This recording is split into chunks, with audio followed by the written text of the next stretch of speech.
Dzień dobry Państwu, tu Wolne Sądy z słonecznej, chociaż bardzo wietrznej Warszawy i wracamy z naszym przeglądem wydarzeń.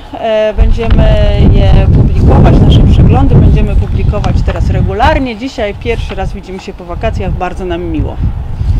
Zaczniemy od Izby Odpowiedzialności Zawodowej, która działa i to jak działa, bo od lipca wyznaczyła już, proszę Państwa, 34 terminy rozpraw i posiedzeń i zajmuje się konsekwentnie sprawami polskich sędziów i polskich prawników łącznie. I Izba, tak jak już mówiliśmy Państwu wielokrotnie, nie spełnia ani naszych oczekiwań, tego, czego oczekiwalibyśmy od rządu w zakresie zmiany sądownictwa dyscyplinarnego, ani też przede wszystkim standardów europejskich i konwencyjnych, bo ona działa teraz w takim trochę przejściowym składzie. Wszyscy Państwo widzieliście spektakularne losowanie, podczas którego pani Małgorzata Manowska, która pełni obowiązki pierwszej prezes, losowała 33 niebieskie kulki, z tych kulek wylosowała 11, ale te kulki czekają, te osoby czekają jeszcze na zatwierdzenie, na wybranie przez pana prezydenta. Izba działa w takim trochę przejściowym składzie, w którym są, proszę Państwa, neosędziowie. W związku z tym, wydając to rozstrzygnięcie, nawet najbardziej korzystne, bo wszystkie akurat rozstrzygnięcia, które zapadły w sprawie sędziów polskich, są korzystne, one są dla nas niewystarczające, bo nawet najbardziej korzystne rozstrzygnięcie, jeśli jest wydane przez organ, który nie spełnia standardów, który nie jest sądem, nie jest korzyścią ani dla strony, ani w ogóle dla funkcjonowania wymiaru sprawiedliwości. I tutaj też, już ostatnie zdanie, Europejski Trybunał Praw Człowieka widzi to. My składamy cały czas wnioski o zabezpieczenie praw tych sędziów. Widzi to i prosi za każdym razem, aby informować, w jakim składzie Izba Odpowiedzialności Zawodowej będzie rozpatrywać sprawy sędziów, czyli w domyśle chce wiedzieć, czy tam właśnie zasiadają neosędziowie i jeśli ci neosędziowie będą zasiadać, to będzie Trybunał starał się zabezpieczyć interesy prawne tych właśnie sędziów. Proszę Państwa, nie próżnują również rzecznicy dyscyplinarni. Prezes Sądu Apelacyjnego Warszawskiego i również główny rzecznik dyscyplinarny, czyli ten prokurator dla sędziów, pan Piotr Schab, zdecydował o przeniesieniu pani sędzi Marzanny Piekarskiej-Drążek z Wydziału Karnego Sądu Apelacyjnego w Warszawie do Wydziału Pracy.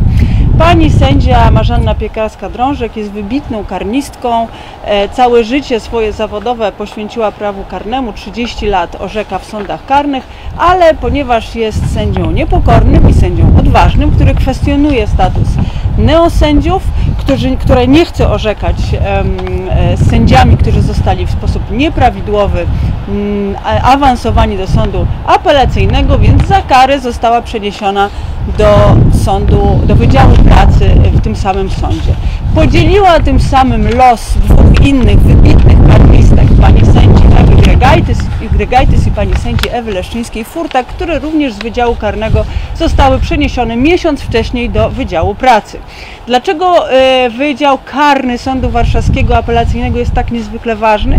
Po pierwsze dlatego, że rozpoznaje apelacje od najważniejszych i najpoważniejszych spraw karnych, które zapadają w Sądzie Warszawskim, a Sąd Warszawski, Okręgowy Sąd Warszawski jest właściwy do wszystkich spraw, które dotyczą działań operacyjnych służb państwa. I Sąd Apelacyjny Warszawski rozpoznaje środki odwoławcze od wszystkich decyzji dotyczących właśnie tego zakresu spraw.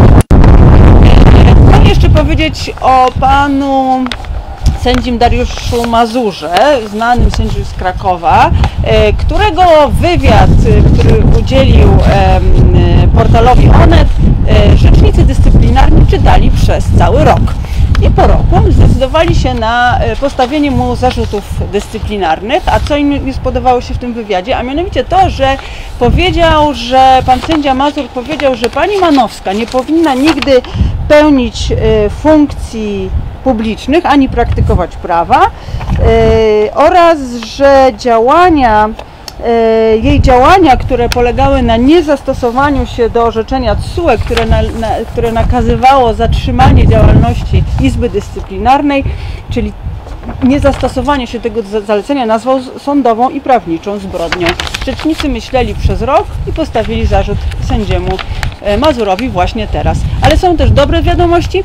Pani sędzia Dorota Zabłudowska z Gdańska została uniewinniona przez sąd dyscyplinarny w Białymstoku, a odpowiadała za to, że przyjęła Gdańską Nagrodę Równości z rąk pana prezydenta Pawła Adamowicza i została oskarżona o przyjęcie łapówki, bowiem w sądzie, w którym orzeka pani Dorota Zabłudowska, była sprawa pana prezydenta Pawła Adamowicza. Sąd uniewinnił panią sędzię Zabłudowską, jej zachowanie uznał za modelowe i bez cienia zarzutu. I uznał również, że nagroda była przecież przyznana z budżetu miasta. Sam pan prezydent nie miał żadnego wpływu na decyzję kapituły nagrody o przyznaniu tej nagrody pani sędzi.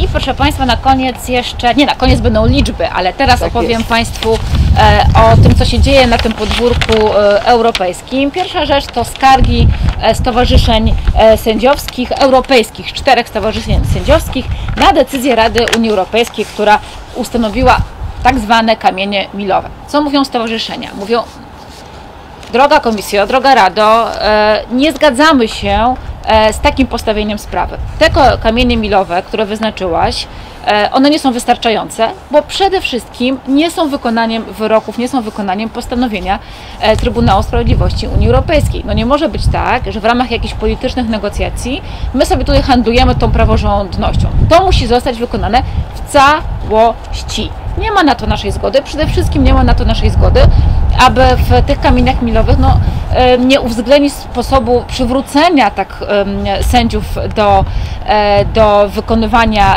zawodu. Nie ma tak, że musi być jakaś specjalna procedura przed kolejną izbą. Nie, oni mają być przywróceni w sposób natychmiastowy i tego też domagają się ci sędziowie. I to jest ważne z co najmniej 2 powodów. Po pierwsze, to jest taki gest solidarności wobec polskich sędziów, a po drugie jest to pokazanie, to też jest nasza sprawa. Unia Europejska jest wspólnotą i my w reakcji na to składamy tę skargę, zresztą bardzo precedensową, nigdy jeszcze nie mieliśmy do czynienia z taką skargą, ale jak Państwo wiecie, wszystko może się wydarzyć. I wczoraj też, proszę Państwa, upłynął termin dla rządu polskiego do złożenia takiej uzasadnionej opinii w sprawie polskiego Trybunału Konstytucyjnego, bo to Komisja przymierza się do złożenia kolejnej skargi do TSUE, właśnie która dotyczy Trybunału Konstytucyjnego.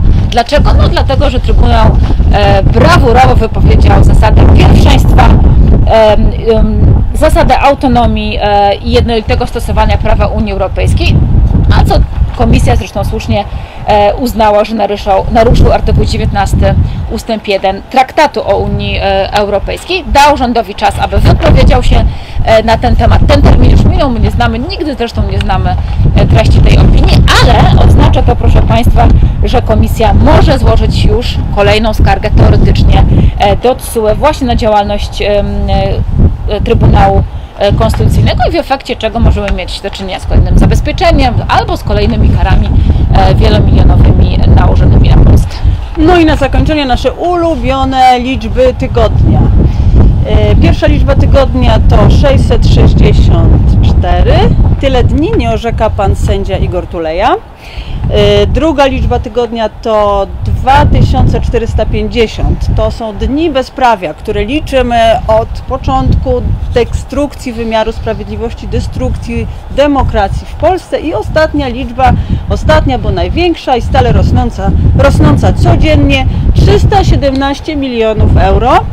To kara, którą Polska płaci za nielegalnie funkcjonującą Izbę Dyscyplinarną. Proszę, obserwujcie nas, bo z tym 317 też coś wymyślimy. Taki jest plan. Taki jest plan. Na razie Pozdrawiamy. Do widzenia. Do widzenia.